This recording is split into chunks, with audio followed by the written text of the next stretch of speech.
ઉપર પણ જોરથી જાય છે. યુ કેન એડ અગેન કે NAV મેનેજમેન્ટ પણ થઈ શકે છે આ મંથમાં. સો ઓવરઓલ પિક્ચર હું બધું જોઉં તો best strategy at current levels રહેશે કે તમે 10,650 નો કોલ અને પુટ બંને બાય કરો.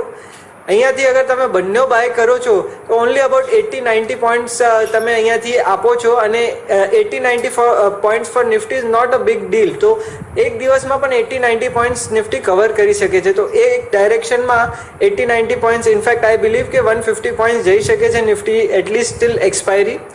એટલે જ અહીંયાથી 10,650 નો કોલ અને પુટ બંને બાય કરો. સ્ટોપ લોસ 50 પોઈન્ટ્સ નો રાખજો because of expiry and target should be at least 100 point gain from current levels. Okay, તો અહીંયાથી હજુ પણ આપણને થોડીક તેજી બનતી જોવા મળી શકે છે. માર્કેટ્સ પર 10,600 લેવલ્સ ખાસા ઇમ્પોર્ટન્ટ બનતા દેખાય છે.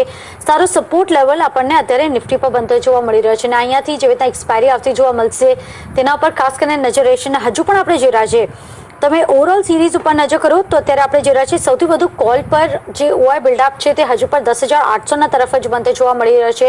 પણ ખાસા ટાઈમથી આપણે જોઈ રહ્યા છીએ આ લેવલ્સ પર જે પોઝિશન્સ છે તે ખાસી એવી કપાતી દેખાય છે. 10,600-700 પર પોઝિશન્સ બની છે અને અહીંયાથી હવે જો ઓપ્શન્સ પર નજર કરી લઈએ શું કોલ છે એમની તરફથી તેના પર નજર કરી લઈએ.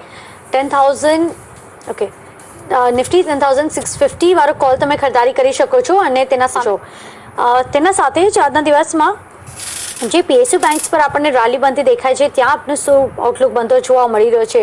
PSU બેંક્સમાં જે રેલી છે તે હજુ પણ સસ્ટેન કરે તેવી આશા છે? ખાલી દેવાંશી એક ચીજમાં હું તમને કરેક્ટ કરીશ. તમે જે સ્ટ્રેટેજી કીધી એમાં બંને બાઇંગ છે. તમે પુટ વેચવાની વાત કરી હતી. મેં એકચ્યુઅલી બંને બાઇંગ નું આપ્યું છે.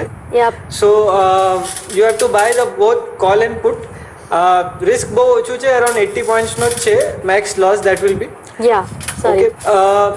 સેકન્ડલી PSU બેંક્સ ની અગર વાત કરું તો PSU બેંક્સ બહુ ટાઈમથી કન્સોલિડેશનમાં હતા. તમે રાઇટલી કીધું આજે સ્ટાર્ટમાં જ કે PSU બેંક્સે સારું સપોર્ટ આપ્યું છે આજે બેંક નિફ્ટી અને નિફ્ટી બંનેઓને. અને મને લાગે છે probably in the next 1 or 2 weeks PSU banks will be the one to watch out for. અહીંયાથી હજી ઉપર જવાની શક્યતા છે. તમે જો તો સારું એવું consolidation SBI, PNB, bank of Baroda, Canara bank આ બધા સ્ટોક્સમાં થયેલું હતું. ઓપન ઇન્ટરેસ્ટ વાઇઝ એમાં શોર્ટ બિલ્ટઅપ હતું અને લાસ્ટ 2-3 સેશનમાં શોર્ટ કવરિંગ દેખાય છે. એક બહુ મોટી ઇમ્પોર્ટન્ટ વસ્તુ છે એ ચીજ. આજે તમે જુઓ તો PSU બેંક્સમાં થોડી લોંગ બિલ્ટઅપ દેખાય છે. End of the day data બહુ ઇમ્પોર્ટન્ટ રહેશે આ માટે, કેમ કે રોલ ઓવર છે.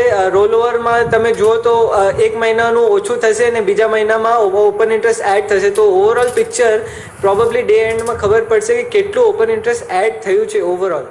તો મને એમ લાગે છે કે PSU